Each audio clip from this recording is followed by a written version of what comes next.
नमस्कार. महाराष्ट्रातील विविध क्षेत्रातील बातम्या झटपट आपल्या मोबाईलवर पाहण्यासाठी लगेचच सबस्क्राईब करा राष्ट्रशक्ती लाईव्ह न्यूज आणि सोबत बेल आयकॉन प्रेस करायला विसरू नका. नमस्कार, मी हनुमंत दायगुडे. लढणाऱ्याला जेलमध्ये टाकलं जातं आणि चाटणाऱ्याचा उदो उदो केला जातो.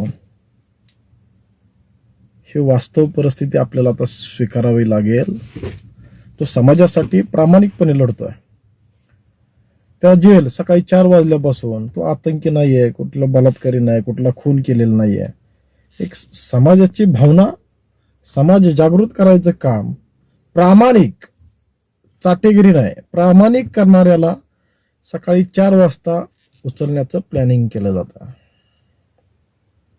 धनगर समाजाचं दुर्दैव आहे की धनगर समाज फक्त एकाला डोक्यावर घेऊन नाचत असतो. धनगर समाजामध्ये एवढी कॅपॅसिटी आहे की धनगर समाजामध्ये तालुक्यामध्ये नेते तयार होतील, एवढी ताकद धनगर समाजामधले. आणि आपलं दुर्दैव आहे की आपला समाज एकाच्या पाठीमाग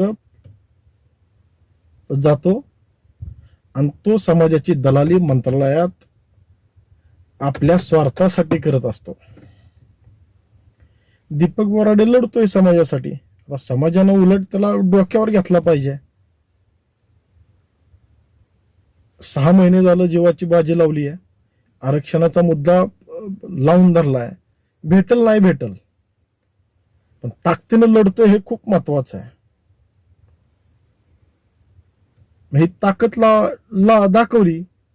हा मोठा नाही झाला पाहिजे, हा दबला पाहिजे. का? अरे तो जालन्याचा आहे, लढतोय समाजाची बाजू. जालन्यात धनगर समाजाचं एक चांगलं नेतृत्व घडतंय. प्रत्येकाचे जिल्हे वेगवेगळे आहेत. तालुक्यात नेते तयार होतील 288, त्याच्यापेक्षा डबल जिल्ह्यामध्ये. एवढी ताकद धनगर समाजामध्ये एवढा मोठा समाज आहे. पण समाजामधले काही दलाल पाय ओढण्याचं काम करतायत. आता कुणी याला सपोर्ट केलेला नाहीये, कोण त्याच्यापाशी गेलेलं नाहीये. आता दीपक भाऊ लढतोय म्हणल्यावर त्याला जागृती झाली पाहिजे ना.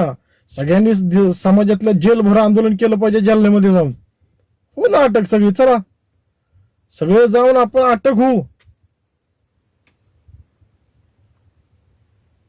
असा जर आवाज दाबला जात असेल तर लोकशाही जिवंत एक हा मोठा प्रश्न आहे समाजापाशी. समाज जागृत होणं लय महत्वाचं आहे. समाजाला विनंती आहे की अशा लढणाऱ्या माणसाच्या पाठीमागे ठामपणे उभं राहिलं पाहिजे. ही कळकळीची विनंती आहे.